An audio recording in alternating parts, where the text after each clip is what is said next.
Hi everyone and welcome to today's video. If you haven't seen the previous video explained what this project is all about, I suggest you go back and watch that. This video is going to cover our first week of work and the progress we made at the school.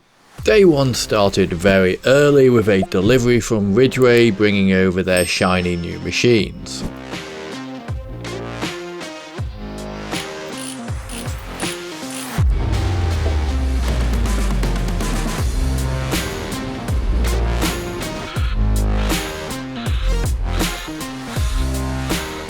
Once the machines had been expertly unloaded, I nipped back to my house for a cheeky bit of breakfast before heading back over to the school to meet up with James, John and Lee for a site walk.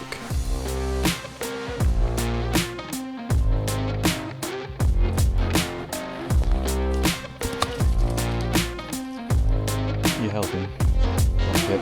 With all of our plans finalised and everyone on the same page, it was time to crack on with some real work.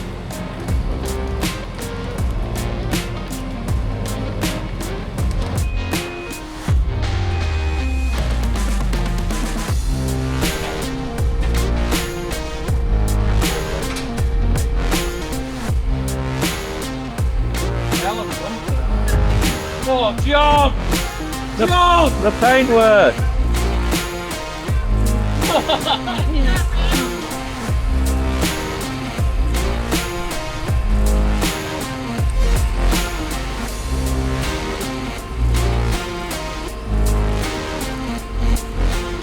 Full crew in today. Yeah, foreman's here. Big John, Tim, and then a little mark on it for us. Courtesy of Ridgeway Rentals. Proper sorted us out with this. There we go. There's the boys. With the final machine on site, James was free to crack on with finishing off the main road, while John and I worked on tidying up the skills area in preparation for Evans to start arriving with the stone.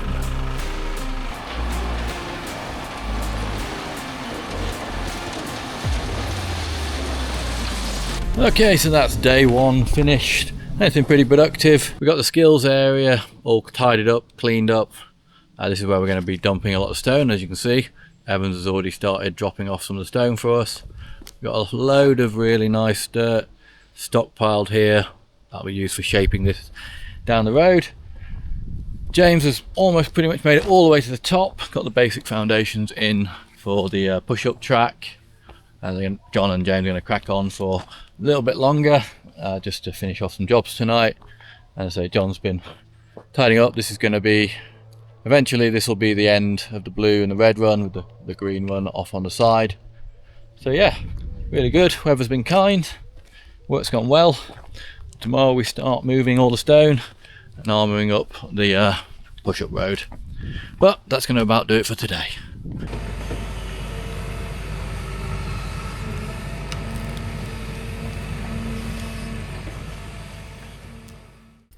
So good morning.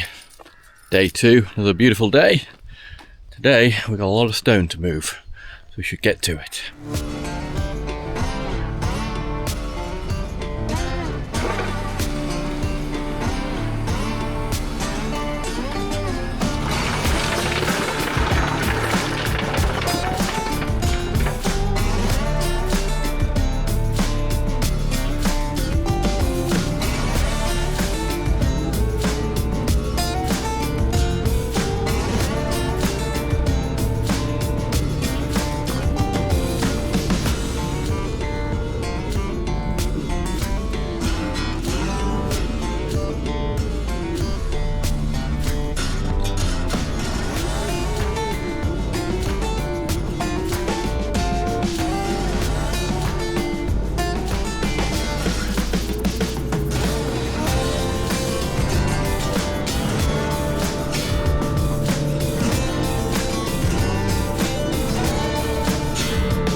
Now things were going pretty well with the stone moving until we got to this point. Between these two trees it was just about enough space to squeeze the dumper through, and it was quite a steep bank on the lower side of the track. Now Lee had already been through yesterday and got rid of the bulk of the work, so I went in and just tidied up all the branches that were left behind. But even with this there was still not enough space to get through, so it needed a little bit of tree climbing and hand pruning.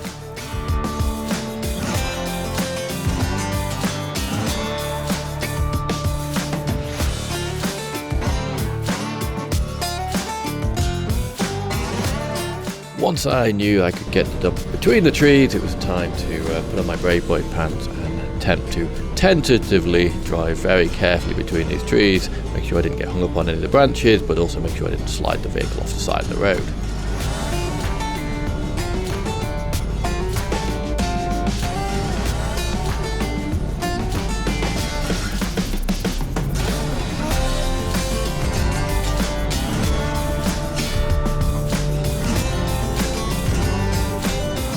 It was certainly a bit of a nerve-wracking experience, but I was able to thread the needle in order to reach James on the other side so he could continue building the road up above this point.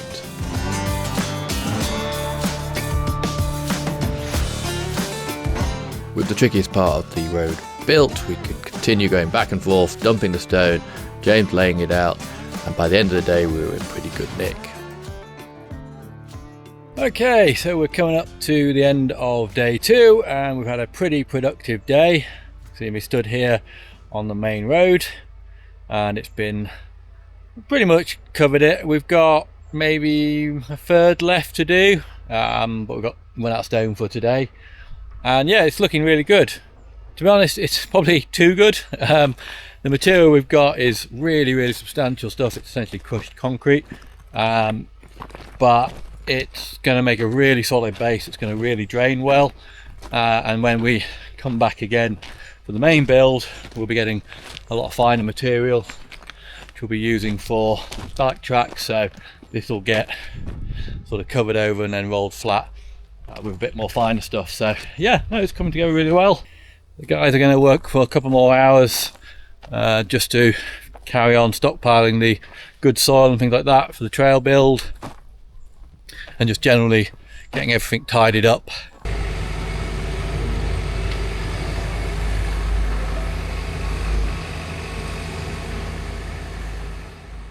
So good morning, it's day 3, and I tell you what, Ebs Aggregates have really been on the ball today. They've already done 3 loads and it's just gone 9:30, so no time to talk today, I'm afraid. Got to get straight in the dumper, start moving some of this stone.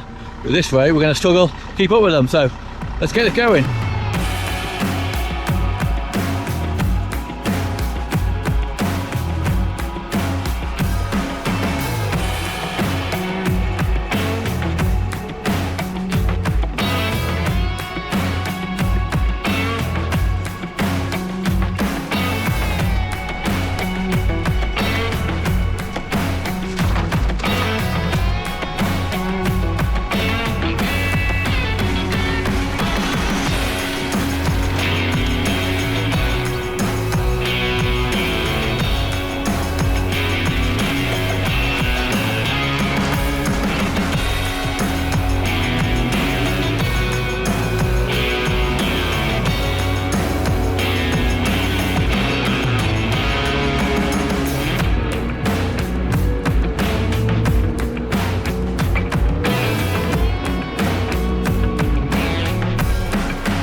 Now most of the day went pretty well. We shifted load after load, covering the road until we were down to the last couple of watts needed to finish the road.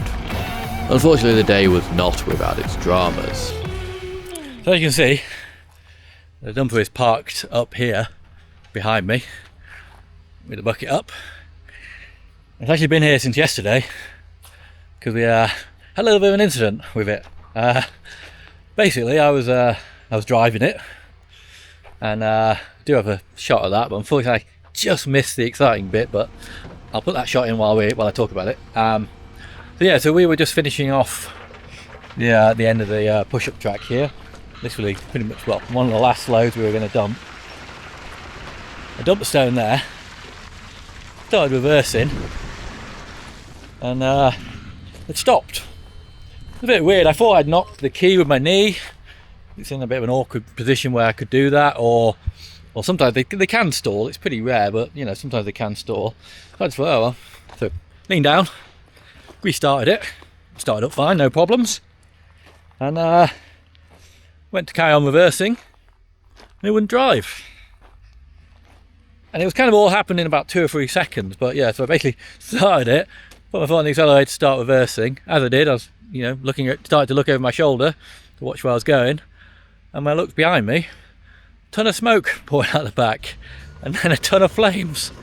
Like literally, like they were unfortunately just out of shot of the camera. And yeah, obviously, as you're probably going to see, pretty panicked. Immediately turned the ignition off, handbrake on, jumped out. Right around the back, it was only kind of a poof of flames. It wasn't like on fire, but I could look in through the grill and see that, you know, there was a little bit of fire still in there.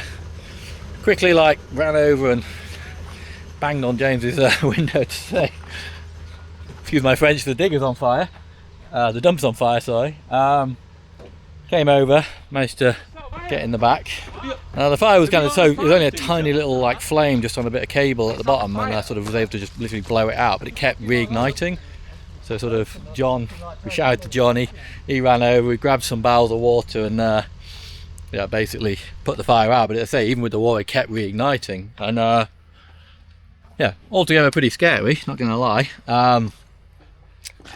Got immediately on the phone to Ridgeways, basically, yeah, to let them know what was going on. Yeah, I mean, gotta be honest, like, you know, brand new machine, obviously it's not the best when a brand new machine with less than 10 hours sets on fire, but you know, it's one of those things. Like, basically, you know, the mechanic came out and had a look over it, and what we determined was that the one of the cables, I think the starter cable, the main sort of cable to the starter, was kind of like resting on the one of the hydraulic hoses, and we don't know if it just kind of rubbed through it or if the starter cable got a bit hot for some reason and kind of melted through it. But yeah, it basically melted through the hydraulic cable, or the hydraulic hose burst. And as I say, if you know anything about machines, when one of those goes, they tend to spray hydraulic oil everywhere, and right next to it was the turbo. So as soon as that hydraulic oil hit that turbo, it immediately ignited. Now fortunately, due to our sort of quick thinking and quick reactions, we managed to sort of get it under control very quickly. So, you know, the damage to the machine is, you know, not insignificant, but you know, certainly, you know, had we have just panicked and run away, it would have probably burned the machine down to the ground, and heaven forbid the forest as well. So yeah, so it wasn't that big a drama once we kind of got it under control. So like I say, yeah, not ideal, but you know, got to say, it's certainly not a reflection on Ridgeway. You know, I've spoken to them about it. They're happy for me to tell the story because, you know, at the end of the day, you know, they bought the machine, you know, it's brand new, really good condition, all checked. One of those things with that cable and hose, you know, it's an easy thing to just kind of move into the wrong place, or, you know, to be overlooked, you know, like I say. And it's just one of those things. But I got to say, you know, I run a company, a bike park. Sometimes, you know, we do our best to make sure everything goes well. But sometimes things don't go well. You know, best efforts, best will in the world. Sometimes stuff doesn't go wrong. And I've always thought that, you know, the true measure of a company is not, you know, how they do when things go well, but how they do when things don't go well. And, you know, I was so grateful to be working with Ridgeway on this project with these machines, you know, because, you know, I rang them in pretty much a panic when it was literally still on fire, you know, and immediately they were like, right, our guy's on the way, he's getting in the van right now. You know, he was here within 30 minutes, you know, full, real professional guy, you know, knew exactly what he was looking at, got straight on it, secured the machine, made sure everyone was safe, everything was safe, you know, assess the situation. I mean, obviously it's one of the things you can't just fix that. You know, you can turn it with a spanner and tighten something and make it work. Even if you replace the hose, you know, there's been, you know, fire damage to some of the electrical systems and things like that. So, you know, the machine needs, you know, a proper going over. They basically gone back to JCB. I say it's a brand new machine, so it's kind of under warranty with them. JCB are going to come out hopefully next day or so. They're going to recover it. They're going to fully inspect it and you know, figure out what's gone wrong and figure it all out. So, you know, I mean, you know, even, you know, credit JCB. I think, you know, realistically, you know, it is a, I won't say a manufacturing fault, but, you know, it's come out of the manufacturing. But, you know, JCB on the ball as well. You know, they're taking it seriously. They're dealing with it. So, you know, like I say, you've worked with machines, stuff happens. This was a little bit more of a dramatic stuff than, you know, often. But like I say, I was really, really impressed with, you know, Ridgeway's professionalism, you know, and the fact that they just took care of it. And, you know, they were like, right, we'll get you another machine tomorrow. To be honest, though, we've kind of decided that we just kind of said, don't worry about it. We did what we wanted to do with the road. Obviously, as you can probably tell, got quite a lot of material left, but we were only planning on just sort of moving it and stockpiling it up there. So the plan is, rather than doing that, the guys are focusing on trying to get ahead on the bike trail builds, as I showed you a minute ago, and then we're just going to sort of tidy this up and leave this sort of stockpiled for when we come back later. Crazy stuff happens when you use machines all the time. You know, even with, you know, these kind of brand new top quality ones, they can all have teething problems. It's just the reality of it, you know. But, you know, the reassurance of it is, you know Ridgeway's got your back. You know they're going to get on it and they're going to get you sorted out, get you a new machine, you know, get it fixed, get it sorted. You know, can't really ask for more than that. So yeah. So anyway, I thought I'd fill you in on a little bit unexpected excitement that we had. But yeah, all's well that ends well. No one hurt. Project's still on track. Forest is still in one piece. And, you know, Ridgeway and JCB will figure out what to do with that machine. So yeah, life's always exciting, isn't it? So yeah, so that's about it. I'm going to head off and we'll check back once all the work's done and we can have a proper look around. Go on, Dozer, we're going home.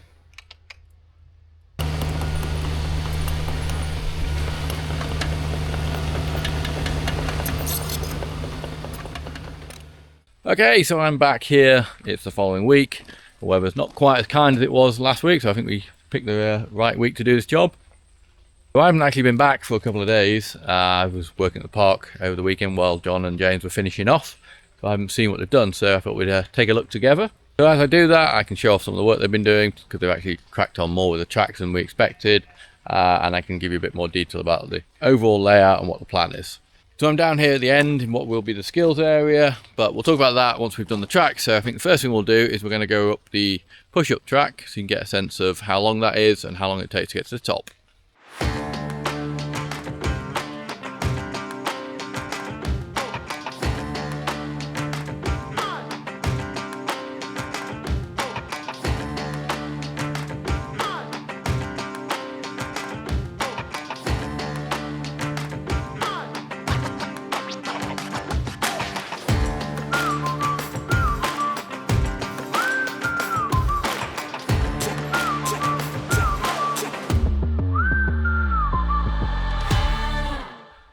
Okay, so I reckon that took about a couple of minutes. Obviously I wasn't having to push a bike at the time, so, but yeah, I think that's pretty good length. You never want your push up to be too long, even if you get longer tracks out of it. Just creates too much of a barrier to the next run, shall we say. So I think a sort of 3-minute push probably a 45-second minute of riding. That's a pretty decent ratio, to be fair. So where I'm stood right now is essentially going to be sort of slightly tidied up and leveled up to be the start of the tracks. The green is going to go behind me here, and basically the aim of the green is to extend it as far as possible, but also spread the gradient out as far as possible. And we want it to be sort of nice and tame, nice and shallow. That's going to give us, make it accessible to younger riders, but also give it as much length as possible. So that's going to basically follow this top boundary all the way out to the end and round. So the blue is going to come down off this bank and get a little bit of speed, and then it's going to go out along this way. There's already a bit of a sort of road here. This is where the original track was. So basically the blue is going to follow a bit more of a direct route than the green. Want a little bit more gradient in it, a little bit more flow, and then the red is going to come down below. So basically it'll be green at the top, blue through the middle, red running down the bottom. That'll gain us as much sort of gradient as we can for the red. Likely staying up above the push-up track here, like I say. So down below me you can see the push-up. We've got it sort of surfaced through the steep bit. So up here, not much work's been done yet. I mean, obviously James has been in already and tidied up all this after the forestry work, because machines left it a bit rutted. So we have got these sort of decent paths which can drain, not holding water, which is the main thing. But yeah, not much in the way of bike tracks. That's all happening further down. This is a bit of an interesting section here. So there was already a road through here. We've just sort of tidied it up. Thinking that this may end up being an optional section. It's quite a nice little sort of valley that we could sort of either sort of helter-skelter through or put some sort of bigger features in. We've got our set plan as to building this green, blue and a red and skills area.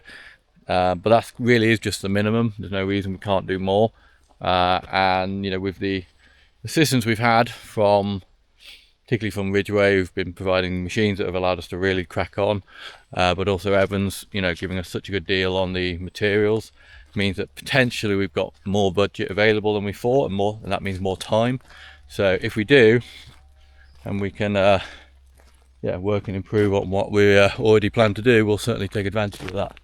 But like I say, that's all dependent on weather and all that sort of stuff, which can slow things down when we get to the final build. Okay, so we're now coming into the area that the guys were sort of working on and preparing. If I just nip up here.